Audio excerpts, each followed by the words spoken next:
Hello दोस्तों, मैं नीतू आपका स्वागत करती हूँ आपके अपने channel UGC net self study में। और आज जो है फिर मैं एक नया सीरीज लेकर आई हूँ और इसमें मिक्स प्रश्न देख रहे हैं क्योंकि PYQ है। तो यहाँ पर सभी विधाओं से प्रश्न है और ये जो वीडियो है आपके आगामी जितने भी एग्जाम हैं होने वाले, ये सभी के लिए काफ़ी महत्वपूर्ण होने वाली है। चाहे वो आपका यूजीसी नेट का दिसंबर या फिर जनवरी में जब भी एग्ज़ाम हो, उसके लिए अभी से आप प्रिपेयर हो जाएं। और बीपीएससी टीआरई 4 जो कि अभी नोटिफिकेशन आने ही वाली है, जैसे ही टीआरई 3 का सारा मामला समाप्त होगा वैसे ही टीआरई 4 का नोटिफिकेशन आउट होगा। तो आप नोटिफिकेशन का वेट ना करें, आप तैयारी में जुड़ जाएं और लग जाएं एकदम पूरी निष्ठा के साथ। और इस चैनल से आप जुड़ सकते हैं। और मैं बताते चलूं कि मेरा टीआरई 3 6 to 8 में सिलेक्शन हो गया है। हालांकि मैंने टीजीटी और पीजीटी मैं दोनों का वेट कर रही हूं, ठीक है। तो चलिए बिना विलम्ब के सीधे चलते हैं प्रश्न के ऊपर। और मैं छोटा सा वीडियो अभी ला रही हूं क्योंकि मेरे पास अभी बहुत ही कम टाइम रहता है वीडियो के लिए, और इसीलिए मैं कम वीडियो ला पा रही हूँ। लेकिन जितना भी मैंने अभी तक कराया है वो अगर आप सारे देख लेते हैं तो ये रिवीजन के लिए बहुत ही बेस्ट है आप लोगों के लिए। और किस तरह मैंने तैयारी किया था बीपीएससी थर्ड के दौरान, तो उसके लिए एक अलग से मैं वीडियो लेकर आऊँगी, उस पर बातचीत होगी। तो चलिए, चैनल पर नए हैं तो चैनल को सबसे पहले सब्सक्राइब कर लें, बेल आइकन प्रेस कर लें ताकि हर नोटिफिकेशन आप तक पहुंच पाए। और थोड़ा सा मेरा तबीयत सही नहीं है, इसीलिए मैं ज़्यादा लॉन्ग वीडियो नहीं लेकर आ पा रही हूँ, उसके लिए क्षमा चाहती हूँ। चलिए सीधे चलते हैं प्रश्न के ऊपर। पहला प्रश्न है कि आज इस पराजय की वेला में सिद्ध हुआ झूठी थी सारी अनिवार्यताएं भविष्य की, केवल कर्म सत्य है, मानव जो करता है इसी समय उसी में निहित है भविष्य युग युग तक का। तो ये अंधा युग से है। सबसे पहले आपको ये पता होना चाहिए ये पंक्ति कहाँ से है। धर्मवीर भारती का अंधा युग जो कि 1955 ईस्वी का है, ये भी आपको साथ में ध्यान रखना है। पूछा जा रहा है कि अंधा युग नाटक उक्त संवाद किस अंक से ली गई है, तो ये पशु का उदय से लिया गया है, आपको ध्यान रखना है। और जितने भी अंक है इसमें पांचों, वो भी आपको कर्म वाइज ध्यान रखना है क्योंकि पूछे जाते हैं प्रश्न, यहाँ से इम्पोर्टेंट है। आगे है पंक्ति है कि समझदारी आने पर यौवन चला जाता है, जब तक माला गूंथी जाती है फूल कुम्हला जाते हैं। जयशंकर प्रसाद कृत चंद्रगुप्त नाटक का उक्त संवाद किस पात्र द्वारा कहा गया है, तो ये चाणक्य द्वारा कहा गया है। बहुत ही महत्वपूर्ण कोटेशन है चाणक्य का, इस नाटक के द्वारा बोला गया है। आगे है कि काव्य शोभायाम कर्तारो धर्म गुण, तो उक्त पंक्ति जो है ये आचार्य वामन का है और ये जो है ये 8वीं शती के हैं, ये भी साथ में ध्यान रखना है। चलिए आगे है कि जहाँ समानार्थक विशेषणों से प्रस्तुत के वर्णन द्वारा अप्रस्तुत का बोध कराया जाए वहाँ होता है, तो वहाँ समासोक्ति अलंकार होता है। आगे है कि मैं साहित्य को मनुष्य की दृष्टि से देखने का पक्ष पाती हूँ, उक्त यह उक्ति है तो आचार्य हजारी प्रसाद द्विवेदी जी की है। आगे देखिए, अलंकार को काव्य की आत्मा मानकर रस का महत्व किसने गौण कर दिया था, तो ये भामत है जो कि 6ठी शती के हैं, ये भी ध्यान रखना है। आगे है कि जब वक्रोक्ति वक्ता की कंठ ध्वनि पर आश्रित होती है तब उसे काकु वक्रोक्ति कहा जाता है। काव्यालंकार, काव्यादर्श, ध्वन्यालोक, साहित्य दर्पण में आचार्य भामा का कौन सा ग्रंथ है, तो ये काव्य अलंकार है। काव्यादर्श दंडी का है, ध्वन्यालोक आनंदवर्धन और साहित्य दर्पण जो है विश्वनाथ का है, ध्यान रखना है। आगे देख लेते हैं कि स्वाधीनता प्राप्ति के अवसर पर लिखी गई निम्नलिखित कविता के जो पंक्ति है देख लेते हैं क्या है। मुक्त गगन है, मुक्त पवन है, मुक्त सांस गर्वीली, लांग सात लंबी सदियों की हुई श्रृंखला ढीली, टूटी नहीं कि लगा अभी तक उपनिवेश का दाग, बोल तिरंगे तुझे उड़ाऊं या कि जगाऊं आग। तो कितना ये महत्वपूर्ण देख सकते हैं, राष्ट्रीयता भरी पड़ी है इसमें स्वाधीनता प्राप्ति के दौरान जो लिखी गई है। और ये माखनलाल चतुर्वेदी जी की पंक्ति है, ध्यान में रखना है। आगे है नलिन बिलोचन शर्मा, केसरी कुमार नरेश एवं गिरजा कुमार माथुर में से प्रपद्यवाद कवि कौन से इसमें सम्मिलित नहीं है?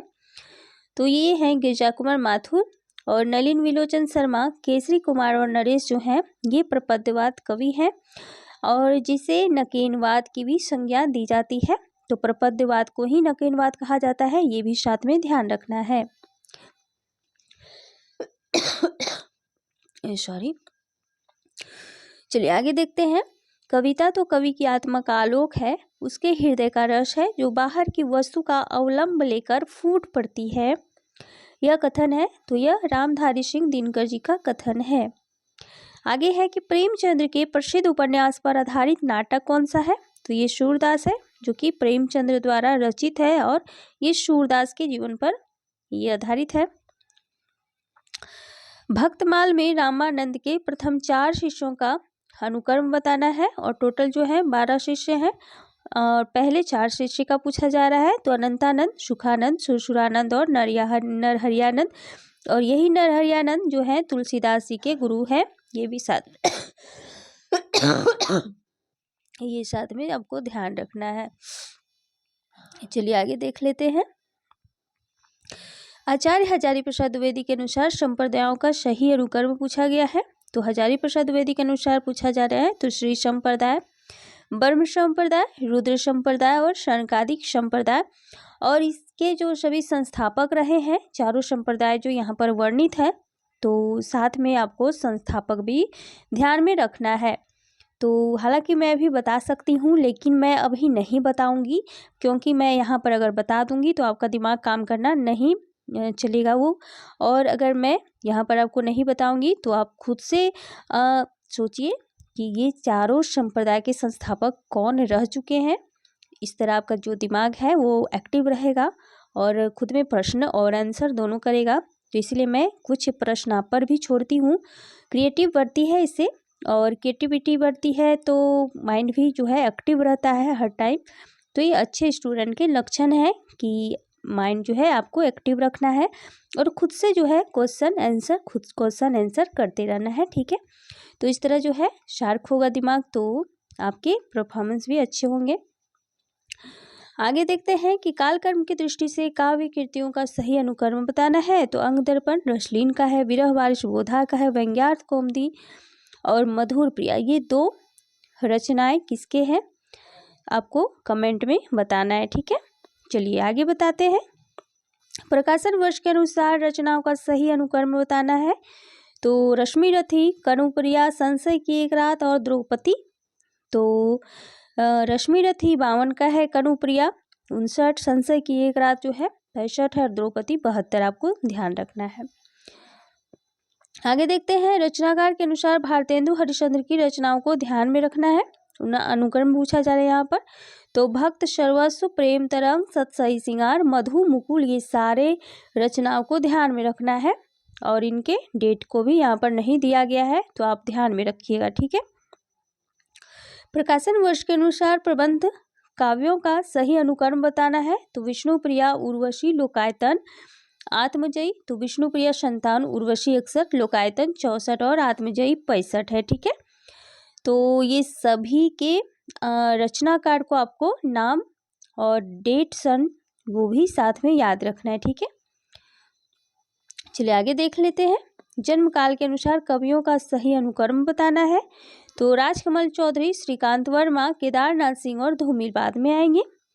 जन्म काल की दृष्टि से निबंधकारों का सही अनुक्रम, तो बाल मुकुंद गुप्त, श्याम सुंदर दास, सरदार पूर्ण सिंह और गुलाब राय, ठीक है।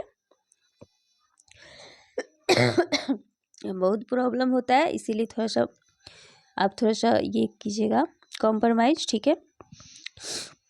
चलिए आगे देखते हैं। जन्म काल के अनुसार उपन्यासकारों का सही अनुक्रम है। तो यशपाल 6, 1906, हजारी प्रसाद 1907, अज्ञे 1911 और आंगे राघव 1929 है, ठीक है। तो ध्यान में रखना है सभी को। चलिए आगे देख लेते हैं। कहानी संग्रहों का अनुक्रम बताया गया है। तो शरणार्थी, ठुमरी, सतह से उड़ता आदमी और शोभा यात्रा।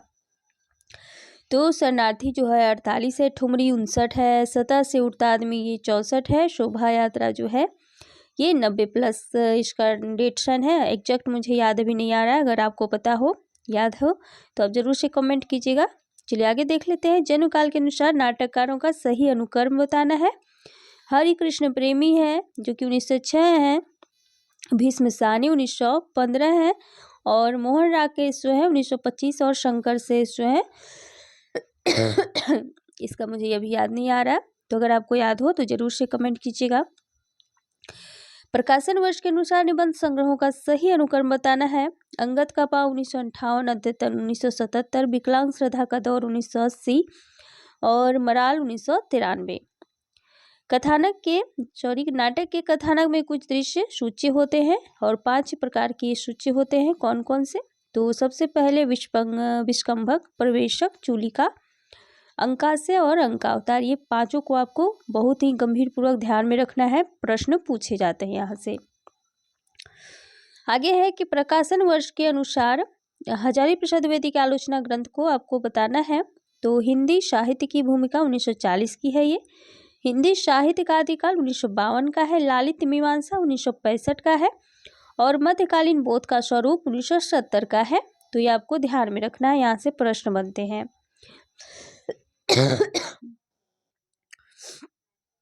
आगे है सुरेंद्र वर्मा के नाटकों का अनुक्रम बताना है। द्रौपदी 1972, देखिए अभी मैंने बताया है, ठीक है। द्रौपदी ऊपर भी पूछा गया था, प्रश्न में आया हुआ था कर्म वाइज, तो ये आपको ध्यान रखना है, काफी महत्वपूर्ण है।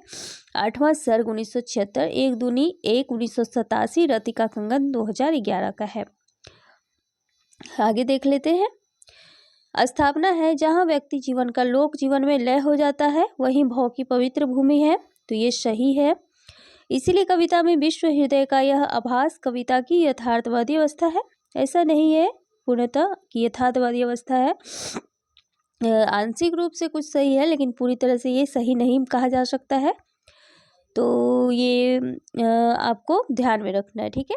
तो चलिए फिर मिलती हूँ एक नए वीडियो के साथ, और तबीयत की वजह से मैं ज़्यादा प्रश्न नहीं करा पा रही हूँ, तो जो भी करा रही हूँ काफ़ी महत्वपूर्ण है, आप बिल्कुल से इस चैनल के साथ जुड़ सकते हैं, और मैं कंटिन्यूअस आपके एग्जाम तक पूरा वीडियो लेकर आऊँगी। तो चलिए जुड़े रहें इस चैनल के साथ, और सबसे पहले लाइक सब्सक्राइब शेयर भी करें अपने फ्रेंड तक, ताकि वो भी जुड़े। चलिए दोस्तों, बहुत ज़्यादा प्रॉब्लम हो रहा है। चलिए थैंक यू सो मच, फिर मिलती हूँ अगले वीडियो के साथ, तब तक बने रहे मेरे साथ।